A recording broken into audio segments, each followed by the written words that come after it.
Hello everyone, welcome to the video.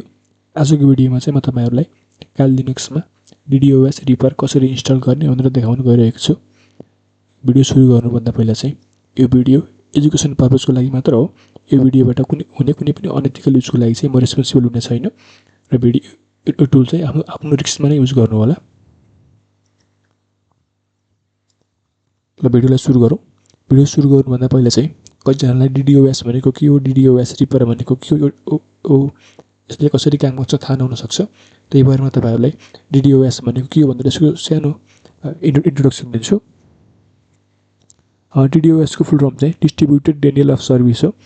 यो चाहिँ एउटा एक प्रकारको साइबर अट्याक हो जसमा अट्याकरले एक वेबसाइट, सर्भर वा अनलाइन सर्भिसलाई एकदमै धेरै फेक रिक्वेस्ट पठाउँछ। नर्मल्ली वेबसाइटहरूले लिमिटेड नम्बर अफ युजरलाई मात्र ह्यान्डल गर्न सक्छ, तर जब एकैचोटि 1000 मिलियन फेक रिक्वेस्ट आउँछ सर्भर ओभरलोड हुन्छ वा सर्भर क्र्यास हुन्छ र त्यसले काम गर्न छोड्छ। केही टाइमको लागि चाहिँ बन्द हुन्छ। फर इक्जाम्पल जस्तै तपाईँहरूको रियल लाइफ इक्जाम्पलबाट भन्नुपर्दा चाहिँ हाम्रो 10 वा 12को रिजल्ट आएको बेलामा त्यो रिजल्ट हेर्ने पोर्टल चाहिँ डाउन हुन्छ नि, त्यो डाउन हुन्छ। किनकि भन्दाखेरि त्यहाँ जब रिजल्ट पब्लिस हुन्छ त्यसमा धेरै स्टुडेन्टहरू एकैचोटि रिजल्ट हेर्न त्यहाँ जान्छन्, ट्राफिक बढी हुन्छ, त्यो वेबसाइटले ह्यान्डल गर्न सक्दैन र त्यो वेबसाइट डाउन हुन्छ। त्यो नै डिडिओएस हो। तर त्यो त्यहाँ चाहिँ डिडिओएस अट्याक गरिएको हुँदैन, त्यो चाहिँ आफै युजर बढी भएर अफ हुन्छ भने त्यसरी नै युजर पठाएर अफ गराउनलाई चाहिँ डिडिओएस भनिन्छ। अब डिडिओएसले कसरी काम गर्छ भनेर पनि बुझौँ। डिडिओएस अट्याकमा अट्याकरले धेरै डिभाइस युज गर्छ रिक्वेस्ट पठाउनको लागि। त्यो डिभाइसलाई के भन्छ, त्यो डिभाइसलाई चाहिँ हामीले बोटनेट भनिन्छ। बोटनेट भनेको चाहिँ एउटा इन्फेक्टेड कम्प्युटर, मोबाइल वा आइओटी डिभाइसको ग्रुप हो जुन ह्याकरले कन्ट्रोल गर्छ। तिनीहरूले एकैचोटि टार्गेट वा सर्भरमा धेरै रिक्वेस्ट पठाउँछन्, तर त्यो रिक्वेस्ट पठाइसकेपछि रिजल्ट के आउँछ त, सर्भर सुरु हुन्छ, वेबसाइट लोड हुँदैन वा सर्भिस कम्प्लिटली डाउन हुन्छ। ल अब डिडिओएस रिपर भनेको के पनि हेरौँ। डिडिओएस रिपर भनेको चाहिँ एउटा टुल हो जुन चाहिँ डिडिओएस अट्याकको लागि बनाइएको हुन्छ। यो टुलले सर्भरमा रिपिटेड रिक्वेस्ट पठाएर सिस्टमलाई ओभरलोड गर्न खोज्छ र यसले पनि डिडिओएस अट्याक नै गर्ने हो। डिडिओएस सिम्पल ल्याङ्ग्वेजमा भन्नुपर्दा डिडिओएस अट्याक गर्नको लागि बनाइएको टुल नै डिडिओएस रिपर हो। र हामी अब भिडियोलाई सुरु गरौँ कसरी इन्स्टल गर्ने भनेर। त्यसको लागि चाहिँ तपाईँहरू आफ्नो काल लिनक्समा आउनुहोस्। यसको अझै डिटेल यहाँ देख्न सक्नुहुन्छ।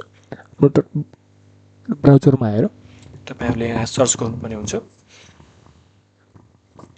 ब्राउजरमा आइसकेपछि डिडिओएस रिपर गिटहब सर्च गर्नु।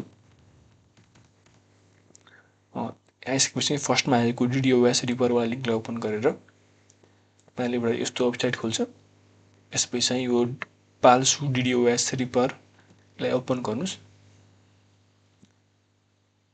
यसपछि चाहिँ एउटा गिटहब रिपो खोल्छ। हाम्रो मेन रिपो यो नै हो डिडिओएस रिपरको। हामीले यसलाई नै क्लोन गरेर यसको सर्भिस नै युज गर्ने हो। यसको बारेमा अझै डिटेल चाहिए चाहिँ तपाईँलाई तलको यसको रिडमी सेक्सन पढ्न सक्नुहुन्छ। यसलाई कसरी इन्स्टल गर्ने, कसरी युज गर्ने, यसमा अझै डिटेलमा दिएको छ। अहिले चाहिँ म तपाईँहरूलाई सिम्पल इन्स्टल गर्न मात्र सिकाउनु गइरहेको छु। यसपछि लिङ्कलाई कपी गर्नुहोस्। यो HTTPS लिङ्कलाई कपी गरेर आफ्नो टर्मिनलमा आउनुहोस्। आइसकेपछि यो सर्भिस युज गर्नुको लागि चाहिँ तपाईँहरूको सिस्टममा पाइथन 3 इन्स्टल भएको हुनुपर्ने हुन्छ। यसको चाहिँ तपाईँले पहिला आफ्नो काल लिनक्समा पाइथन 3 इन्स्टल गर्नु होला वा म्याक्सिमम डिभाइसमा पहिले इन्स्टल भइसकेको पनि हुन्छ। यो सुरुमा चाहिँ तपाईँले रिक्वेस्ट सुडो एपिटी अपडेट आफ्नो सिस्टमलाई अपडेट गर्नुहोस्।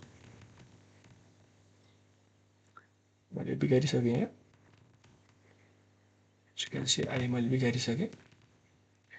फेरि मैले गरेर खोल्छु। टर्मिनलमा आउनुहोस्। Sudo APT update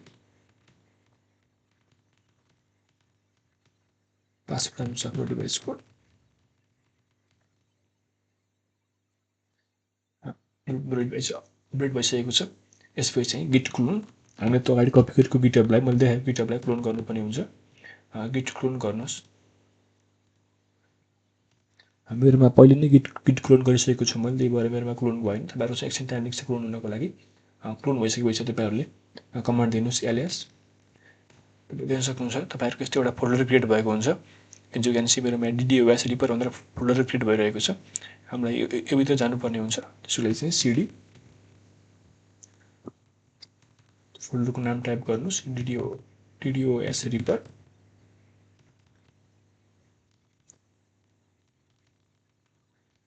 as you can see म त्यो फोल्डर भित्र आइसकेको छु DDoS रिपर भित्र यो भित्र के छ त भनेर हेरौँ ls कमान्ड दिनु ls कमान्ड दिएपछि भित्र विभिन्न फोल्डरहरु देखाउन सक्छ तपाईले प्रो सर्भिस युज गर्न लागि प्रोजिप DDR फ्री विभिन्न सर्भिसहरु देखाइरहेको छ यसले चाहिँ मलाई एउटा सिम्पल कसरी युज गर्न देखाउन पनि गरिरहेको छु रो डिभाइसमा DDoS रिपर इन्स्टल भइसकेको छ यसको लागि चाहिँ मैले जस्तै रिभ्यू भित्र गएर यसको अझै डिटेल पनि लेख्न मन लागे cat कमान्ड दिन सक्नुहुन्छ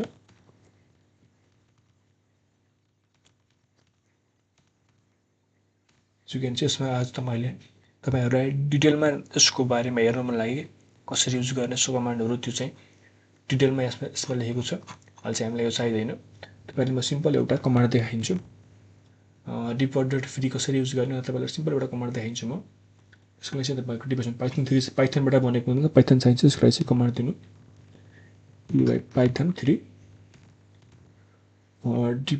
त्यसमाथि लेखेको रिपर फ्री